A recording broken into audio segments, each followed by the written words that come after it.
Good morning students, welcome back. This is Dr. B. Thulasi, working as Associate Professor in the Department of Computer Science and Engineering, VNITSW Institute of Technology and Sciences for Women, Palakaluru. In the last session, we have seen second unit.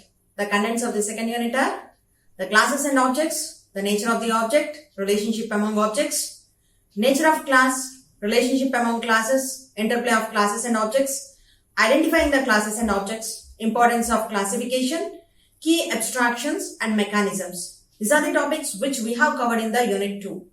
And in today's session, we are going to discuss the Unit 3. And the contents of the Unit 3 are Introduction to UML, Why we model, Conceptual model of the UML, Architecture, Classes, Relationships, Common mechanisms, Class diagrams and Object diagrams. And coming to the session, let's start the basics of the unit as usual. Let me start with the question, what is UML? And the name says it's all. UML stands for the Unified Modeling Language. Unified Modeling Language is an open standard graphical notation for system development proposed by Object Management Group. Object Management Group is a consortium of software. The notation is based on work from Grady Buch, James Ramba, Yvonne Jacobson. And UML is a modeling language to express and design documents, software particularly useful for the object-oriented designing. The language can be used from general initial design to very specific detailed design across the entire software development lifecycle. And Unified Modeling Language is a graphical language for modeling and developing of software systems. The UML diagram become a common work product for developers to use to discuss all the phases of the software development. We have seen in the first unit the phases of the software development, and the UML is used for all the phases in the software development. It means requirements gathering and analysis, design, implementation, testing, deployment and maintenance. The goal here is to model the software system before we build it. Unified Modeling Language is a modeling language that combines various approaches in a single design language, which is used to plan and create computer applications. UML is actually a combination of several notations. That means object-oriented design, object modeling technique, which is also known as OMT, and object-oriented software engineering, OOAD. The Unified Modeling Language is a family of graphical notations backed by a single meta model that help in describing and designing software systems, particularly software systems built using object-oriented style. It means by using OOPS concepts. Coming to the next topic, common mechanisms. In the previous parts of this unit, we have seen common mechanisms means stereotypes, tagged values and constraints. Here we have added one more thing, that is note. Coming to the terms and concepts of the common mechanisms, a note is a graphical symbol for rendering constraints or comments attached to an element or a collection of elements. Graphically, a note is rendered as a rectangle with a dog-eared corner together with a textual and a graphical comment. And a stereotype is an extension of the vocabulary of the UML, allowing you to create new kinds of building blocks similar to existing ones, but specifically to your problem. And graphically, a stereotype is rendered as a name enclosed by elements. It means, as I told you, this is the French quotation marks. That is by using greater than symbol, less than symbol, you can represent this stereotype. And next one is a tagged value, is a property of a stereotype, allowing you to create new information in an element bearing that stereotype. Graphically, a tagged value is rendered as a string of the form name is equal to value with a node attached to the object. A constraint is a textual specification of the semantics of a UML element, allowing you to add new rules or to modify existing ones. Graphically, a constraint is rendered as a string enclosed by brackets and placed near the associated element or connected to that element or elements by dependency relationships. As an alternative, you can render a constraint in a note. Coming to the notes. A note that renders a comment that has a no semantic impact, meaning that its content do not alter the meaning of the model to which it is attached to. It's just like a comment in the programming language. That is why notes are used to specify things like requirements, observations, reviews, explanations, in addition to the rendering constraints.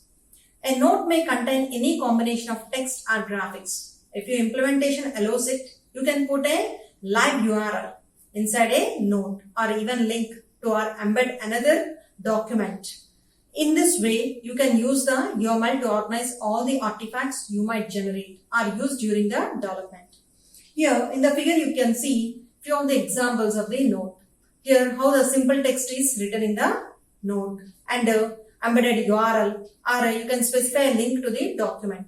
So you can also do the live URL also by using the note. Note is just like a comment. In the programming language, we used to represent the comments by using a multiple comments. We used to represent slash, star, star, slash.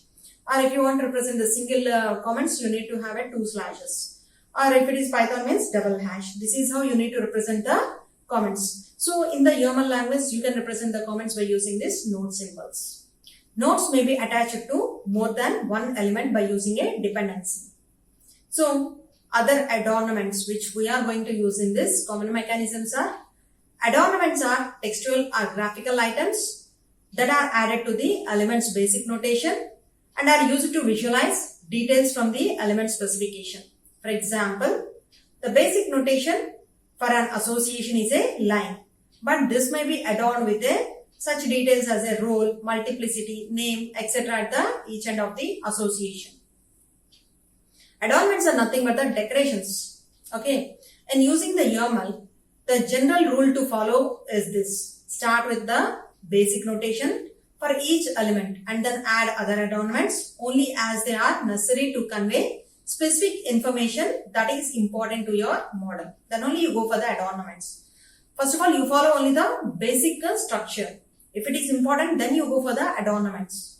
More adornments are rendered by placing text near the element of interest or by adding a graphic symbol to the basic notation. However, sometimes you will want to adorn an element with more detail than can be accommodated by simple text or graphics. In the case of such things as classes, components and nodes, you can add an extra compartment below the usual compartments to provide this information. So here you can see the extra compartments in the figure.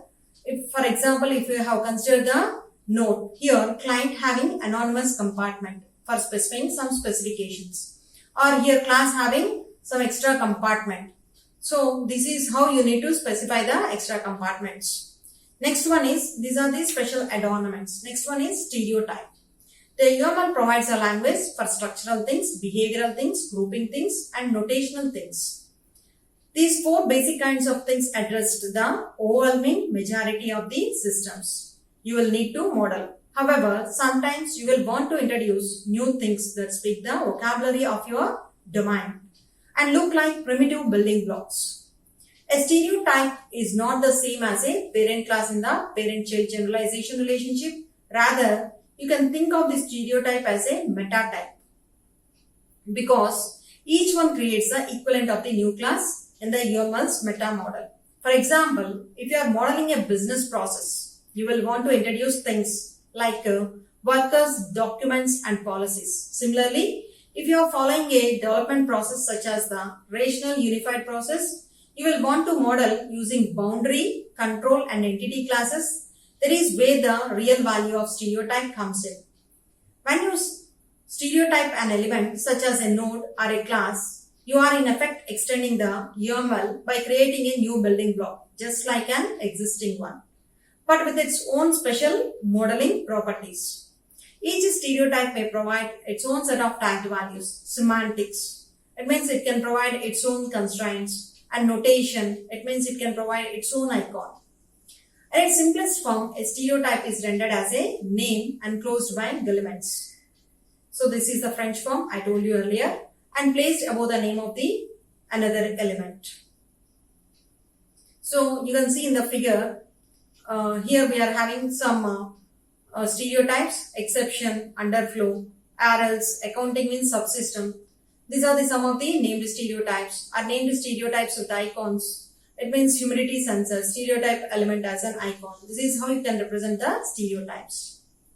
Next, coming to the tagged values. Every element in the UML has its own set of properties.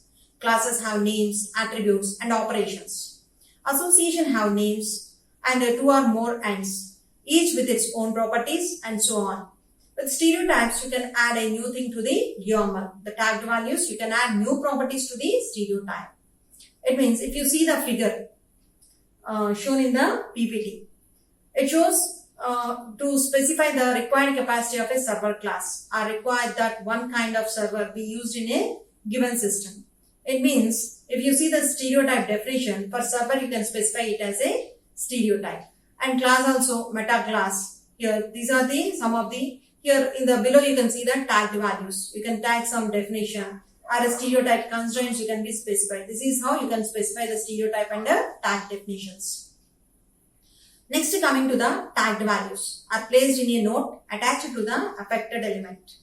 Here, each tag value comprises a string that includes a name, that is nothing but the tag, and a separator. You can use a separator as a equal and the value. So what is the value for a particular tag? You can specify these tagged values using, here you can see the figure. Here it is having a server, that is a stereotype. It is having a capacity of 50. That indicates the server capacity is equal to 50. So again you can see one server, print server. This is here server capacity 50. That is indicated in the node, that is nothing but the comment. And you can also see the stereotype server as a print server. That might be an object. So this is how you can specify the tagged values. One of the most common uses of tagged values is to specify the properties that are relevant to code generation or configuration management. For example, you can use tagged values to specify the programming language to which you map a particular class. Similarly, you can use tagged values to specify the author and version of the component. In that case also you can use this tagged values. Coming to the next one, that is constraints. Everything in the UML has its own semantics. Generalization implies the Lisco substitution principle. And multiple associations connected to one class denote distinct relationship. With constraint, you can add new semantics or extend existing rules. A constraint specifies conditions that a runtime configuration must satisfy to conform to the model. Here, if you see the figure, you might want to specify that across a given association, communication is secure. A configuration that violates this constraint is inconsistent with the model. Similarly, you might want to specify that among a set of associations connected to a given class, a particular instance may have links of only one association in the set. So that can be represented by using the figure. If you see the figure having some simple constraint. Here, the bank account and portfolio. Here you need to specify a simple constraint. Constraint means some condition that should be secure. Next, corporation person. They are both having R. That means constraint across the multiple elements. You can specify it as a R. Next, you can also specify the constraints as a constraint using OCL. Okay. So here you can specify formal constraint also. This is how you can specify the constraints by using the constraint. A constraint is rendered as a string enclosed by brackets and placed near the associated element. This notation is also used as an adornment to the basic notation of the element to visualize the parts of an element specification that has no graphical cue. For example, some properties of the association are rendered using the constraint notation. Okay, this is regarding the what is a node, what is a stereotype, what is a tagged value, what is a constraint. Let us see where these can be used, common modeling techniques. So coming to the common modeling techniques, if you want to model the comments, as I told you, to explain something or to explain about the comments, to write the comments, you can use this note. So the most common purpose for which you will use notes is to write down free from observations, reviews or explanations. By putting these comments directly in your models can become a common repository for all the most common purpose for which you will use notes is to write down free-form observations, reviews or explanations. By putting these comments directly in your models can become a common repository for all the disparate artifacts you will create during development. You can even use notes to visualize requirements and to show how they tie explicitly to the parts of your model. So coming to how to model a comment. Put your comment as a text in the note and place it adjacent to the element to which it refers. You can also show a more explicit relationship by connecting a node to its elements using a dependency relationship. Remember that you can hide or make visible the elements of your model as you see fit. This means that you don't have to make your comments visible everywhere the elements to which it is attached are visible. Rather, expose your comments in your diagrams only insofar as you need to communicate that information in that context. If your comment is lengthy or involves something richer than plain text, consider putting your comment in an external document and linking or embedding that document in a node attached to the model. So if you are having a large amount of nodes, then write the notes and put that link in the node. As your model evolves, keep those comments that record significant decision that cannot be inferred from the model itself. And unless they are of historic interest, discard the others. And if you see the figure, a model that work in progress of a class hierarchy shows some requirements that shape the model as well as some notes for the design review. And if you see the figure, it is having security as a base class and it is having cash account, stock, bond and property as a base classes. And here if you see the example, most of the comments are simple and text, but one of them provides a hyperlink to the other document. Coming to the next one, how to model the new properties.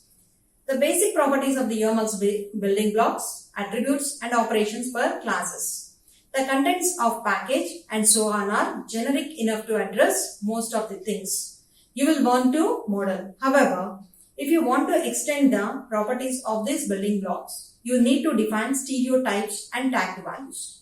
So how to model these new properties means, first make sure that's not already a way to express what you want by using basic UML. So think that if you don't have any other way by using this basic UML, then you need to go for the stereotypes. If you are convinced there is no other ways to express these semantics, define a stereotype and add the new properties to the stereotype.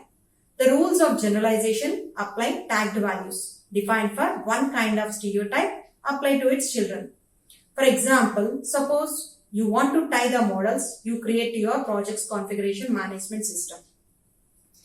Among other things, this means keeping track of the version number, current check-in, checkout status, and perhaps even the creation and modification dates of each subsystem.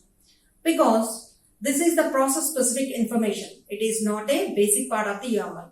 Although you can add this information as the tagged values. Furthermore, this information is not just a class attribute either. A subsystem's version number is a part of its metadata, not part of its model. If you see the figure, it shows three subsystems, each of which has been extended with the version stereotype to include its version number and status. If you see the figures, we are having the field axis, that is version, and here we are having a version number and status also. If you see another one, billing, and that is also having a version number that is represented in the node, and another one is world currency, that is also version and that is shown in the node. This is how you can specify your new properties. Coming to the next one, modeling new semantics. When you create a model using the UML, you work with the rules the UML lays down. That's a good thing because it means that you can communicate your intent without ambiguity to anyone else who knows how to read the UML. However, if you find yourself needing to express new semantics about which the UML is silent or that you need to modify the UML's rules, then you need to write a constraint. To model new semantics, it means new rules means. First, make sure that is not already a way to express what you want by using basic UML. You need to always check if there is no other way to specify in basic UML. Then only you go for the specifying new rules. If you are convinced that there is no other way to express these semantics, write your new semantics in a constraint placed near the element to which it refers. You can show a more explicit relationship by connecting a constraint to its elements using a dependency relationship.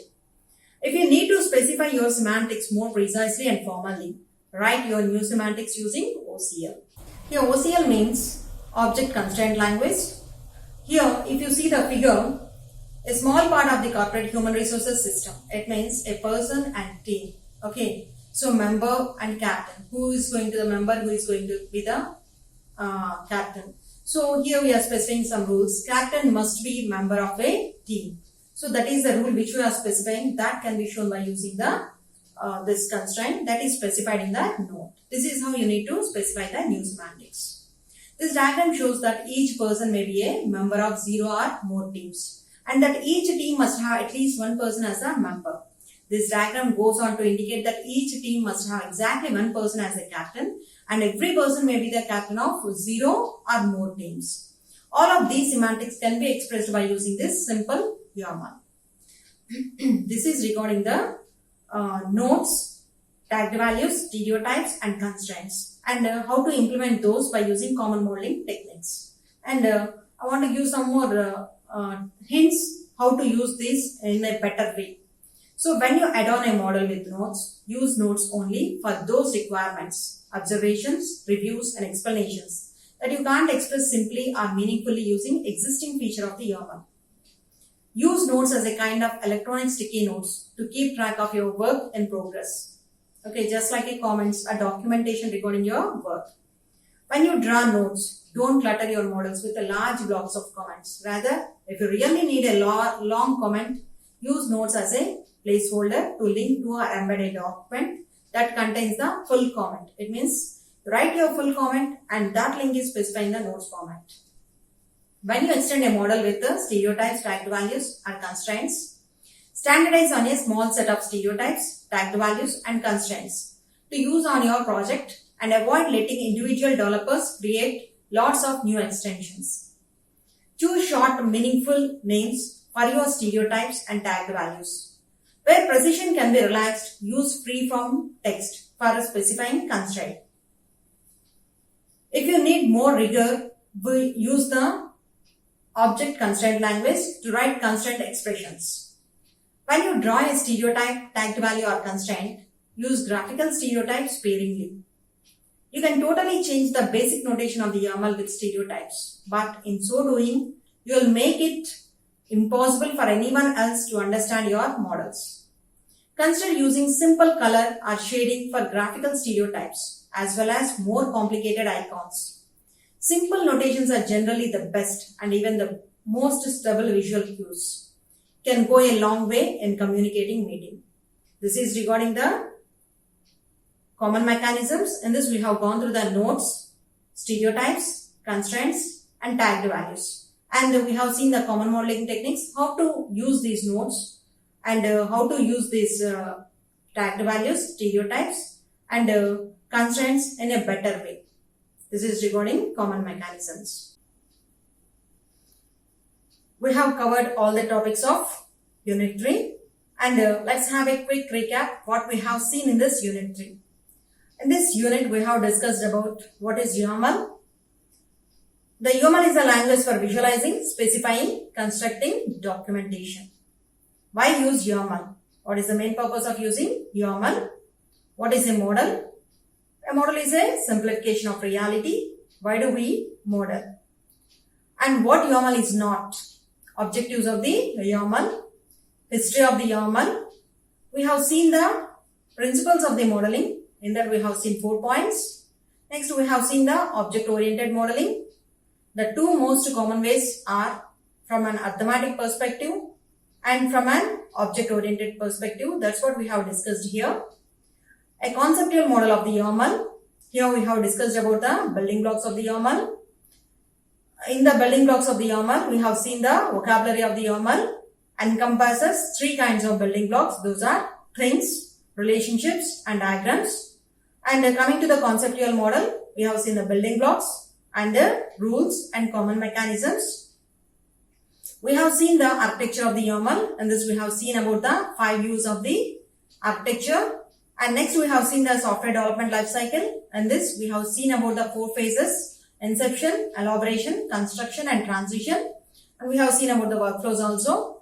Next, we have seen the classes.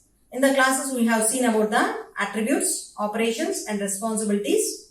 Coming to the common modeling techniques of the classes, we have seen the how to model the vocabulary of a system, how to model the distribution of responsibilities in a system, and modeling non-software things, modeling primitive types.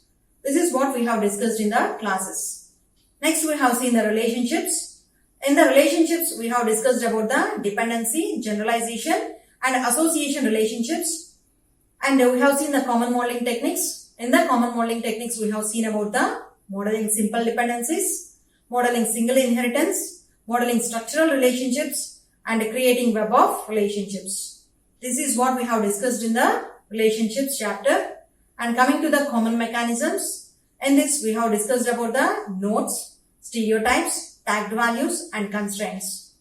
So, in the common modeling techniques, we have seen about the how to model the comments, how to model new building blocks, how to model new properties, how to model new semantics. This is what we have discussed in the common mechanisms. Next, we have seen the class diagrams. In the class diagrams, we have seen the what is a class diagram, and in the common modeling techniques, we have seen the how to model the simple collaborations, how to model the logical database schema, and what is forward engineering, and what is the reverse engineering, how our tools are supporting, and is our code supporting or not for the model which we have generated.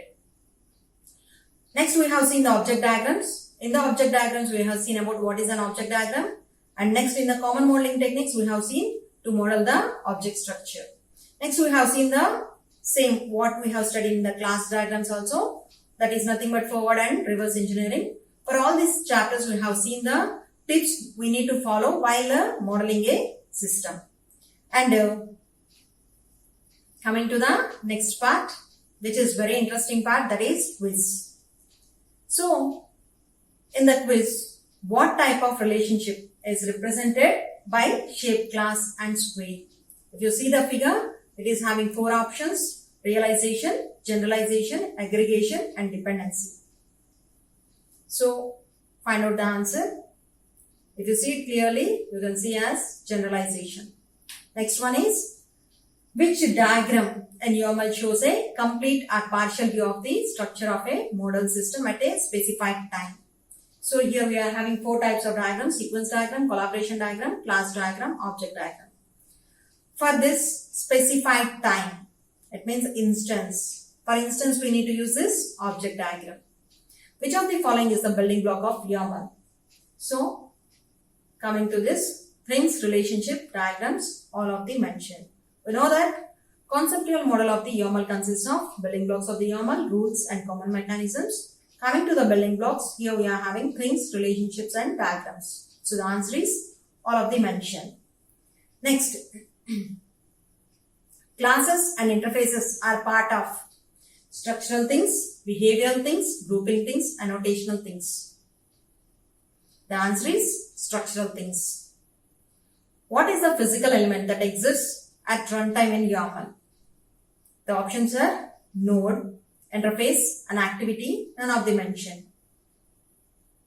The answer is node. Which things are dynamic parts of UML models? Structural, behavioral, grouping things, annotational things. So, dynamic parts represents the behavioral things. Which of the following term is best defined by the statement? A structural relationship that specifies the objects of one thing are connected to the objects of another. This is association, aggregation, realization and generalization. We know that the semantic relationship is done by using association. Aggregation represents the whole part, and realization is the collaboration property, and generalization means it represents the superclass and subclass relationship. So here the semantic relationship is nothing but the association. So coming to the next one, object-oriented analysis and design can be handled by one who knows UML. So if we know the UML, we can handle object-oriented analysis and design. No, the option is, we are given true and false. The answer, correct answer is false. At conceptual level, class diagram should include operations, attributes, both operations and attributes, none of the mentioned. At the conceptual level, it is enough to have attributes only. Next, what is an object? We all know that object is an instance of class. An object includes encapsulation of data. An object is not an instance of class, all the mentioned. So, object is an instance of class. UML interfaces are used to specify required services for types of objects and program in Java but not in C, C++ or Smalltalk. Define executable logic to reuse across classes. Define the API for all classes. The answer is specify required services for types of objects. And next, how many diagrams are there in Unified Modeling Language? 6, 7, 8, 9. So the option is 9. What are they? Class diagram, object diagram, use case diagram, collaboration diagram, sequence diagram, state chart diagram, activity diagram, component diagram and deployment diagram. So we are having 9 diagrams. What are the common mechanisms of object diagram? So object diagram is used to represent the object structure. So before I giving answer, if you can answer these questions, I think you understood the class well. If you have any doubts, go back and play the videos. If you think that I am going a little bit fast, don't worry. Then play the video slowly. It means, hope you people know how to play the video slowly. So if you don't know, I'll give you an idea. Just go to the settings in the YouTube. Click on the settings. You'll have a playback speed. You'll have an option known as playback speed. In that you'll be having normal and 1.25, 1.5. If you want to go slow, then go for 0.75, 0.5. If you want to go fast, then go for 1.25, 1.5. So by doing this, you can customize the speed according to your need. So thank you so much. Let's meet in the next session. Till then, have a safe day. Follow SMS. As usual, sanitizers, masks and social distancing till we get the vaccine for the corona. Stay safe, stay healthy. Thank you.